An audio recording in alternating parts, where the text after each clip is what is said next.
প্রিয় দেশবাসী, আসসালামু আলাইকুম। আজ আমাদের পুরো জাতি গভীর শোক ও বেদনায় নিস্তব্ধ। দেশের গণতান্ত্রিক রাজনীতির শীর্ষ নেত্রী, সাবেক প্রধানমন্ত্রী ও বিএনপি চেয়ারপারসন বেগম খালেদা জিয়া আর আমাদের মাঝে নেই। ইন্না লিল্লাহি ওয়া ইন্না ইলাইহি রাজিউন। বেগম খালেদা জিয়ার ইন্তেকালে আমরা গভীরভাবে শোকাহত ও মর্মাহত।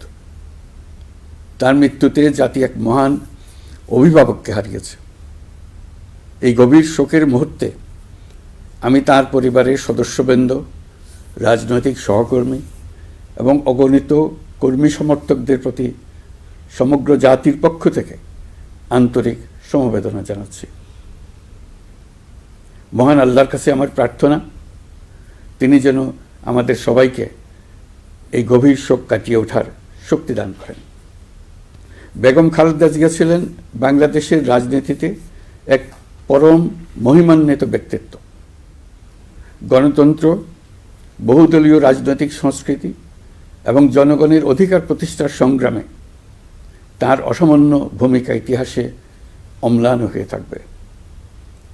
স্বৈরাচার ও ফেসিবাদের বিরুদ্ধে তাঁর আপসহীন নেতৃত্ব বারবার জাতিকে গণতন্ত্রহীন পরিস্থিতি থেকে উত্তরণের পথ দেখিয়েছে এবং মুক্তির প্রেরণা জুগিয়েছে।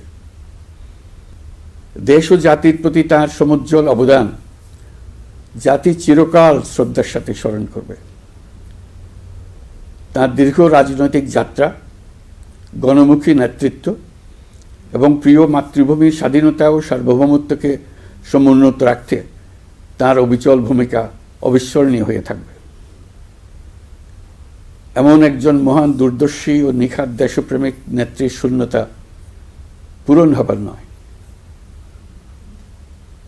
প্রিয় দেশবাসী, এই শোকাবহ মুহূর্তে আপনাদের প্রতি আমার উদাত্ত আহ্বান, আসুন আমরা সবাই যার যার অবস্থান থেকে মহান আল্লাহর দরবারে বেগম খালেদা জিয়ার বিদেহী আত্মার মাগফিরাত কামনা করি। একই সঙ্গে জাতির এই কঠিন সময়ে আমরা যেন ঐক্যবদ্ধ থাকি। শোকের এই সময়ে কেউ যেন অস্থিতিশীলতা বা নাশকতার অপচেষ্টা চালাতে না পারে, সে বিষয়ে আমি সবাইকে সজাগ থাকার আহ্বান জানাচ্ছি।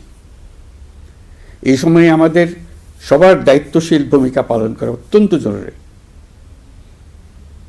প্রিয় দেশবাসী, সাবেক প্রধানমন্ত্রী বেগম খালেদা জিয়ার মৃত্যুতে আমি 3 দিনের রাষ্ট্রীয় শোক এবং আগামীকাল তার নামাজে জানাজার দিনে একদিনের সাধারণ ছুটি ঘোষণা করছি। নামাজে জানাজা সহ সব ধরনের শোক পালনে শৃঙ্খলা বজায় রাখার জন্য আমি সবার প্রতি বিনীত আহ্বান জানাচ্ছি। প্রিয় দেশবাসী, আমি জানি আপনারা সবাই এই সময়ে অনেক আবেগাপ্লুত। আমি আশা করছি শোকের এই সময়ে আপনারা ধৈর্যের পরিচয় দেবেন এবং তার জানাজা সহ সকল আনুষ্ঠানিকতা পালনে সংশ্লিষ্ট সবাইকে সহযোগিতা করবেন। মহান আল্লাহ তাআলা আমাদের সকলকে ধৈর্য, শক্তি ও ঐক্যবদ্ধ থাকার ক্ষমতা দেন। আল্লাহ হাফিজ।